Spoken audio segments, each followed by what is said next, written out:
പേര് ലോപ്പസ്. ആ അച്ഛനായിരുന്നു സെമിനാരിയുടെ പ്രൊക്കുറേറ്റർ. എല്ലാ ദിവസവും തലവേദന. അപ്പൊ ഈ അച്ഛൻ പൂനെയിൽ നിന്ന് ബോംബെയിലെ ഒരു ആശുപത്രിയിൽ പോയി ചെക്കപ്പ് ഒക്കെ നടത്തി. മനസ്സിലായി ഈ ലോപ്പസ് അച്ഛന് ബ്രെയിൻ ട്യൂമറാണ്, തലച്ചോറിൽ ക്യാൻസറാണ്. ഡോക്ടർ പറഞ്ഞു, അച്ഛാ 4ാമത്തെ സ്റ്റേജ് ആണ്, അതുകൊണ്ട് തന്നെ നമുക്ക് പ്രത്യേകമായ ചികിത്സയൊന്നും സാധ്യമല്ല. അച്ഛൻ 6 മാസം കൂടെ ജീവിച്ചിരിക്കുകയുള്ളൂ. അച്ഛൻ ബോംബെയിൽ നിന്ന് മടങ്ങി പൂനെ സെമിനാരിയിലേക്ക് തിരിച്ചു വന്നു. അവിടെ കൂടിയിരുന്ന ബ്രദേഴ്സിനോടും അച്ഛന്മാരോടും ഒക്കെ ആയിട്ട് കാര്യം പറഞ്ഞു. എനിക്ക് ബ്രെയിൻ ട്യൂമർ ഡയഗ്നോസ് ചെയ്തു, 6 മാസം കൂടെ ഞാനിനി ജീവിച്ചിരിക്കുകയുള്ളൂ, അതുകൊണ്ട് നിങ്ങളെല്ലാവരും എനിക്ക് വേണ്ടി പ്രാർത്ഥിക്കണമേ. അപ്പോൾ എല്ലാവരും സങ്കടത്തോടെ പ്രാർത്ഥിക്കാമെന്നേറ്റു.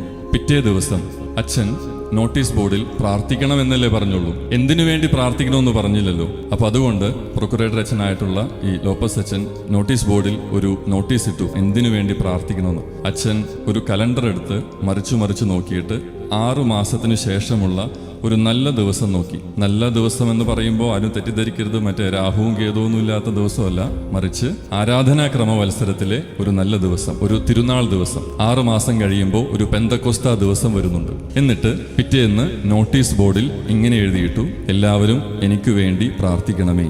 6 മാസത്തിനു ശേഷമുള്ള ഈ പെന്തക്കോസ്താ ദിവസം ഞാൻ കർത്താവിൽ നിദ്ര പ്രാപിക്കാൻ ആഗ്രഹിക്കുന്നു. നിങ്ങളെല്ലാവരും ആ പെന്തക്കോസ്താ ദിവസം ഞാൻ മരിക്കാൻ വേണ്ടി പ്രാർത്ഥിക്കുക. എത്ര സുന്ദരമായ പ്രാർത്ഥന! തലച്ചോറിൽ ക്യാൻസർ വന്നു കഴിഞ്ഞാൽ നമ്മൾ എങ്ങനെയായിരിക്കും പ്രാർത്ഥിക്കുക? മരിക്കാനായിട്ട് പ്രാർത്ഥിക്കുമോ? അപ്പോൾ നമ്മുടെ പ്രാർത്ഥനകളും നമ്മുടെ കൂടെ ജീവിക്കുന്ന ചില ആളുകളുടെ പ്രാർത്ഥനകളും തമ്മിൽ വ്യത്യാസമുണ്ട് എന്നുകൂടെ ഓർക്കാൻ കൂടിയാണ് ഇത് പറയുന്നത്. പൂനെ പേപ്പൽ സെമിനാരിയിൽ സിമിത്തേരിയില്ല എന്ന് അച്ഛന് മനസ്സിലായി. അപ്പൊ അതുകൊണ്ട് തന്നെ സിമിത്തേരി നിർമ്മാണവും അച്ഛൻ തന്നെ ഏറ്റെടുത്തു. തന്നെ അടക്കാനുള്ള സിമിത്തേരിയുടെയും കല്ലറയുടെയും നിർമ്മാണം അച്ഛൻ ഓരോ ദിവസങ്ങളായി എണ്ണി കാത്തിരിക്കാൻ തുടങ്ങി. അച്ഛന് വേണ്ടിയുള്ള കല്ലറ ഒരുങ്ങി. ഒടുക്കം ആ പെന്തക്കോസ്താ ദിവസത്തിന്റെ തലേനാൾ വന്നെത്തി. ഇപ്പോഴേക്കും അച്ഛൻ അവശതയായി. അച്ഛന് പരസഹായമില്ലാതെ ഒന്നും ചെയ്യാൻ പറ്റാത്ത അവസ്ഥയിലേക്ക് കടന്നു വന്നു. അച്ഛൻ വിളിച്ചിട്ട് ചോദിച്ചു, കല്ലറയൊക്കെ നല്ല ഭംഗിയായിട്ട് പണിതോ? ഉവ്വ.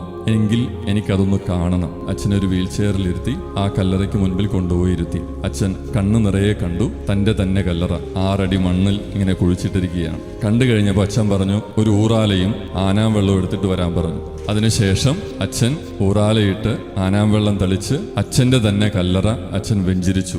തിരിച്ചുപോയി. പിറ്റേ ദിവസം പെന്തക്കോസ്താ ദിവസം പ്രഭാതത്തിൽ അച്ഛൻ്റെ ആഗ്രഹപ്രകാരം അച്ഛൻ മരിക്കുന്നു. ഒടുക്കം താൻ തന്നെ വെഞ്ചരിച്ച ആ കല്ലറയിൽ തന്നെ അടക്കുകയും ചെയ്യുന്നു. എത്ര സുന്ദരമായ മരണം!